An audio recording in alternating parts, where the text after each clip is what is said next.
তাহলে তুমি যে আর্টিস্টের ভক্ত, তুমি যে শাহরুখ খানের ভক্ত, সে হারাম করতো 5 কোটি টাকা দান করেছে। কথাটা বুঝতে পারেননি? আর তুমি তাকে মুসলমান মনে করো, আমি ইয়াসিন মনে করি না, আমি মনে করি না। যাদের আকীদা ঠিক নেই, সালমান খান তার বাড়িতে গণেশের পূজা হয়, তুমি তাকে মুসলমান মনে করো, তার পরিবারকে মুসলিম মনে করো, আমি মনে করি।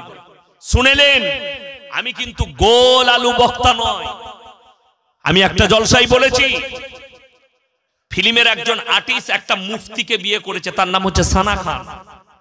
সেই মুফতির নাম হচ্ছে মুফতি আনাস, গুজরাটের বাসিন্দা, বড় লোকের ছেলে।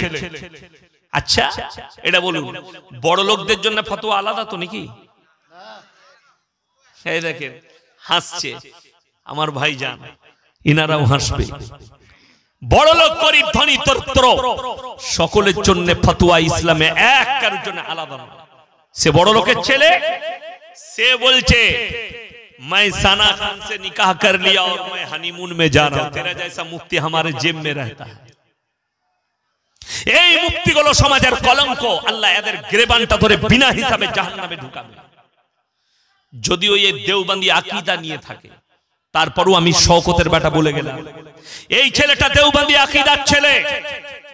আমি তারপরও বলে যাচ্ছি, নিজের বিবিকে পর্দায় না রাখতে পারার কারণে এই নিজের ইলমের আমল করেনি, এর ইলমটাই একে জাহান্নামে টেনে নিয়ে যাবে, রেহাই পাবে না। এতটুকু বইয়ের পেট হয়েছে, সেটাও ফেসবুকে বলছে हमारे बीवी के पेट में बच्चा है, হারামখোর।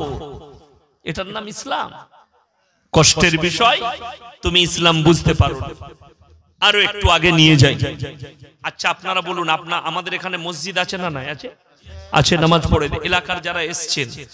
আচ্ছা মসজিদে আপনাদের লেখা আছে বোর্ডে, যে কোনো মসজিদে, যে কোনো দলের মসজিদে, যে বড় লোকরা ফার্স্ট কাতারে দাঁড়াবে, তারপরে হাজী সাহেবরা, তারপরে একটু বড় লোকরা, তারপরে চাষিরা, তারপরে ভিক্ষুকরা, এরকম আছে?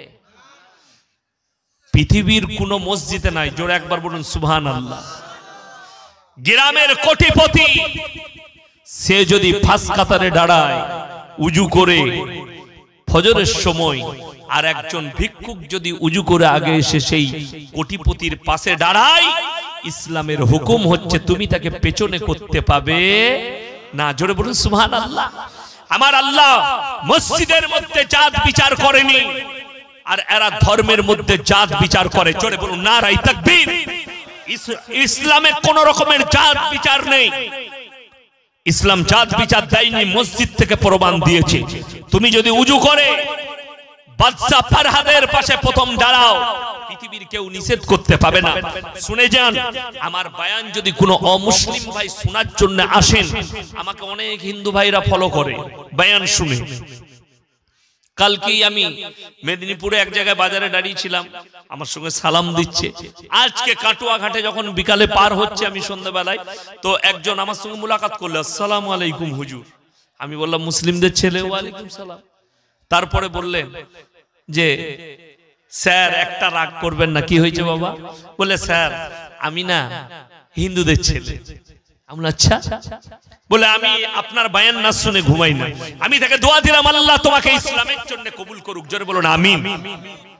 দেখুন যারা আমার বয়ানকে ফলো করে, যে অমুসলিম ভাইরা তারা শুনে যান। আজকেই যদি কেউ বলে লা ইলাহা ইল্লাল্লাহ, কলমা পড়ে মুসলমান হয়, ফজরে ফার্স্ট কাতারে দাঁড়াতে পাবে, তুমি দুয়া জানো আর সূরা জানো আর না জানো, ফার্স্ট কাতারে মাথা ঠুকতে পাবে, পৃথিবীর কোনো মৌলবি বলতে পাবে না, কোনো মুসল্লি বলতে পাবে না তো আজকে কলমা পড়েছিস পেছনের কাতারে যা। ঠিক কি না কথা বলেন? জোরে বলুন সুবহানাল্লাহ। ইসলামে আল্লাহ মসজিদে দেখিয়ে দিয়েছে জাত বিচার নেই, জাত বিচার নেই। আচ্ছা মাদ্রাসায় খানা খাওয়াচ্ছে না খাওয়াইনি? খাওয়াচ্ছে না খাওয়াইনি? খাওয়াচ্ছে। টেবিল চেয়ারে খাওয়াচ্ছে না খাওয়াইনি? এক একটা টেবিলে কজন করে বসছে? 4 জন। আচ্ছা ওখানে লিখে দিয়েছে বড় লোকরা এক সাইডে বসবি, গরিবের এক সাইডে। এটার নাম ইসলাম। জোরে বলুন সুবহানাল্লাহ। যে বসবে একজন কোটিপতি যদি একটা চেয়ারে বসে, তার পাশটাই যদি ভিক্ষুক বসে, কোটিপতির হুকুম নাই আর মাদ্রাসাওয়ালার কোনো মৌলবীর হুকুম নাই যে তাকে উঠিয়ে দিই যে এটা কোটিপতি বসেছে। কষ্টের বিষয় এটাই। আজকে আমার মাদ্রাসার জলসার মিটিং ছিল, 20 ফেব্রুয়ারি জলসা মিটিং ছিল। তো গরুটা আমি দিয়েছিলাম, সবাইকে খাওয়ালাম, খাও, দোয়া করো। তো অনেকজন এসছে, তো সেখানে জানেন আমার মাদ্রাসার সেক্রেটারি কি রাইস মিলের মালিক, দেশবন্ধু রাইস মিল। আমার মাদ্রাসার কেসিয়ার আনন্দ রাইস মিলের মালিক। আমার মাদ্রাসার মেম্বার আছে আমিন রাইস মিল। আমার মাদ্রাসার মেম্বার আছে পুরসা রাইস মিল। বহু সব রাইস মিলের মালিক। তার সঙ্গে সাধারণ লোকও আছে, গরিবও আছে। বলা হলো লাইনে বসে যা। সবাইকে দস্তরখান লম্বা বিছিয়ে দেওয়া হলো, লাইন করে বসে গেল যে যার পাশে। এটার নাম ইসলাম। জাত বিচার নেই ইসলামে। বাকি শুনেলেন, পুরীর জগন্নাথ মন্দিরে ধর্মের সূত্রে হিন্দু না হলে প্রবেশ করতে পাবে না। ইন্দিরা গান্ধীকে রুখে দেওয়া হয়েছিল ফিরোজ গান্ধীকে বিয়ে করার কারণে। থাইল্যান্ডের রাজকুমারীকে প্রবেশ করতে দেওয়া হয়নি জন্মসূত্রে হিন্দু নয় বলে। কিন্তু আমি আল্লাহর কসম করে বলছি, এক্ষুনি যদি কোনো দলিত, কোনো আদিবাসী ভাই, কোনো দাস, কোনো মুচি, কোনো বাগদি কলমা পড়ে নেয়, তুমি যদি মুসলমান হও, কালকে তুমি আমার পাশে বসতে পাবে, আমার পাশে দাঁড়াতে পাবে। জোরে বলুন সুবহানাল্লাহ। আমাদের দেশে বিশেষ করে আমি পশ্চিম বাংলার কথা বলছি, অনেক নম মুসলিম বক্তা আছে না নাই? আছে।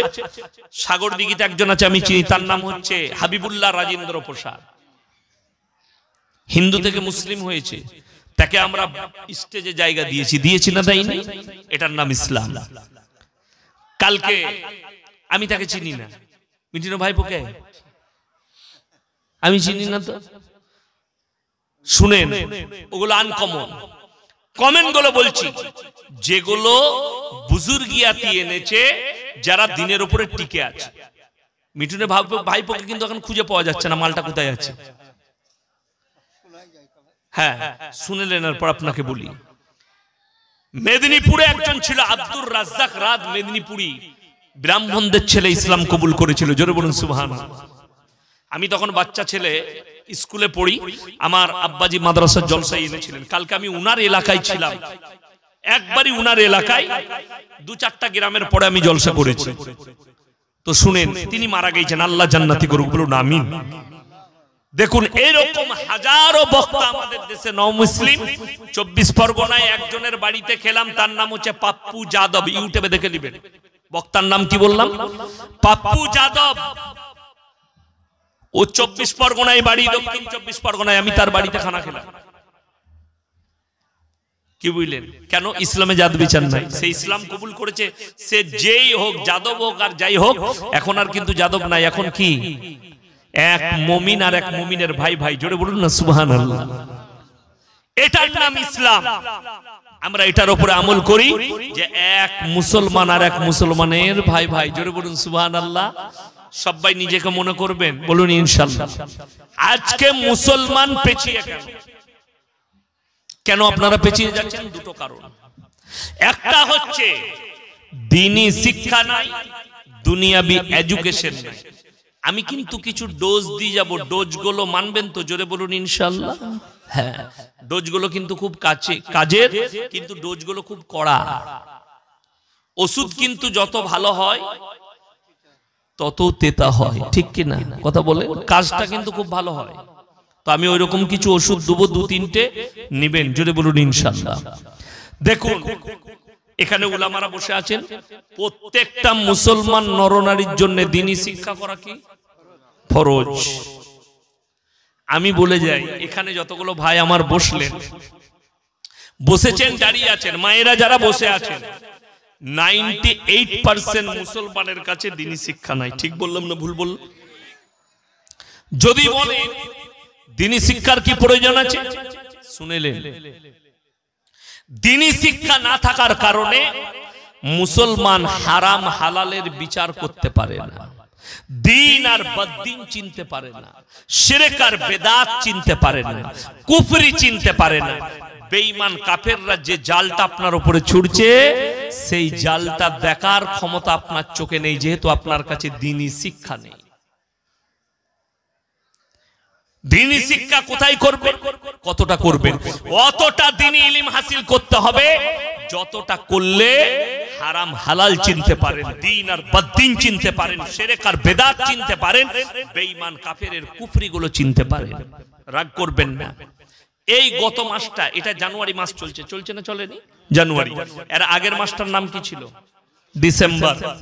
আমাদের মুসলিম ছেলেরা মেয়েরা, শিক্ষিতদের কথা বলছি, অশিক্ষিতরা শুনবেন না, অশিক্ষিতরা ভালো, শিক্ষিতরা তারা 25শে ডিসেম্বর ক্রিসমাস পালন করেছে বহরমপুরে, কলকাতা পার্ক স্টেটে, বিভিন্ন জায়গায় গেল। পহেলা জানুয়ারি 31শে ডিসেম্বর আমার জলসা ছিল মালদা সুজাপুর। সুজাপুরের নাম শুনেছেন না শুনেননি? সুজাপুর। সেই সুজাপুরে একটা চাষপাড়া বলে পাড়া আছে, তারা দাওয়াত দিয়েছিল। আমি জলসা শেষ করলাম 11:30টায়। কটায়? 11:30। আমার 13 থেকে 14 মিনিট লাগলো কোথায় আসতে? কালিয়া চক আসতে, আমার গাড়িতে, হাই রোডের ওপরে। এসে দেখলাম কয়েকটা গাড়ি জামে দাঁড়িয়ে আছে, জাম করে দিয়েছে। আমি বললাম লরিগুলোকে ওভারটেক করে সামনে নিয়ে চলো। আমি সামনেই বসেছিলাম, সামনে এগিয়ে এলাম। 50 থেকে 60টা মুসলিমদের ছেলে 50,000 থেকে 1 লক্ষ টাকার যেমনি 12টা বাজলো, বাজি ফুটালো। নাউজুবিল্লাহ বলেন। তারা কি পালন করলো? পহেলা জানুয়ারি পালন করছে, তাই না? ইসলামে পহেলা জানুয়ারি যদি বলেন পালন করা চলবে। আচ্ছা, আমি বলে যাচ্ছি, এখানে যতগুলো মানুষ বসে আছেন, রাগ করবেন না বাবা, যদি চ্যালেঞ্জ দেন আমি অ্যাকসেপ্ট করব। 100 জনের মধ্যে আশা করি 95 জন আরবি 12টা মাসের নাম জানে না। ঠিক বললাম না হুজুর? কি বলছেন? ঠিক বললাম না ভুল বললাম? 98টা। কিন্তু আমাদের মায়েরা, ছেলে যখন 5 বছর বয়স হয় তাকে প্রথম শিক্ষা কি দেয় জানেন? জানুয়ার। বল জানুয়ারি, জানুয়ারি, উ জানুয়ার, উকু জানুয়ার তৈরি করছে। পহেলা মুহররমটা শিখাতে পারে না। অথচ জানুয়ারিটা বরকতপূর্ণ মাস নয়। হাদিসে এসেছে মুহররমের মাসটা বরকতপূর্ণ মাস। জোরে বলুন সুবহানাল্লাহ। এর বড় ফজিলত আছে হাদিসে, নবীজি বর্ণনা করেছেন। অথচ তুমি এই মুহররম মাসের ফজিলত বুঝলে না, বড় কষ্টের বিষয়। আরবি মাসগুলোই প্রতি মাসের চাঁদে 3টে করে নফল রোজা আছে, আছে না নাই? নেকি পাওয়া যায় না যায় না? নেকি পাওয়া যায়। আচ্ছা বলুন, জানুয়ারি মাসে রোজা আছে?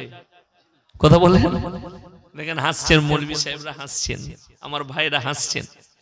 জানুয়ারি মাসে রোজা নেই। মুসলমান ছেলে জানুয়ারি মাস পালন করছে। মেরি ক্রিসমাস বলে, যিশু খ্রিস্টের জন্মদিন নয়। হারাম করে আওলাদরা খ্রিস্টানরা বলে আজকের দিনে কি আল্লাহ বেটা পয়দা করেছে। জোরে বলুন নাউজুবিল্লাহ।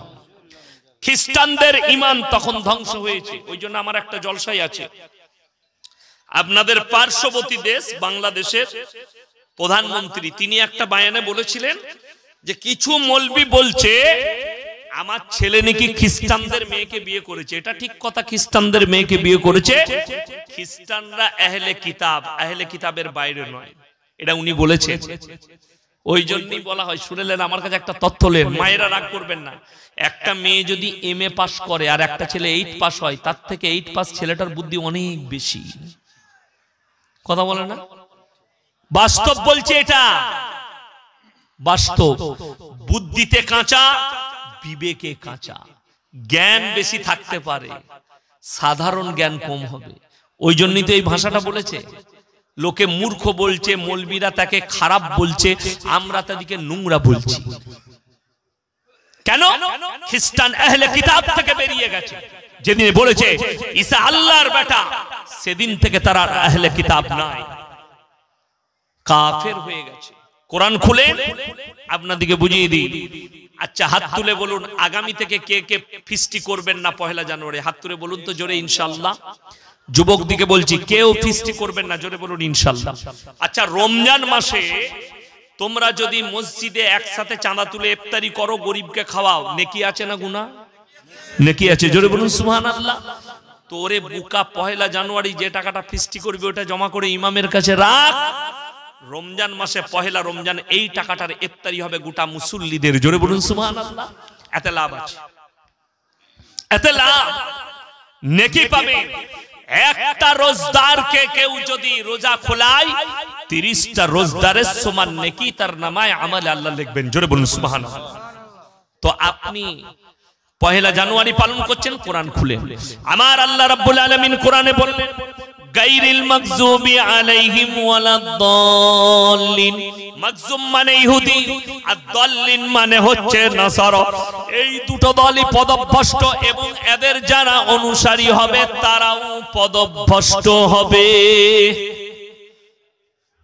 এদের যারা অনুসারী হবে আমার আল্লাহ কোরআনে বললেন তারাও পদভ্রষ্ট। কেউ এদের অনুসারী হবেন না। জোরে বলুন ইনশাআল্লাহ। রাসূলের অনুসারী হন, আলেমদের অনুসারী হন। কষ্টটা আমাদের মৌলবীদের কখন লাগে জানেন? সেলফি তুলে জলসায় গেলে বলে হুজুর একটা সেলফি লুবো, সেলফি তুলে আমাদের চুল কাটে শুয়োরের মাথার। ঠিক বললাম না? যুবকরা সেলফি তুলে আমাদের প্যান্ট পরে ছিঁড়া। কষ্টটা ওই জায়গায় লাগে।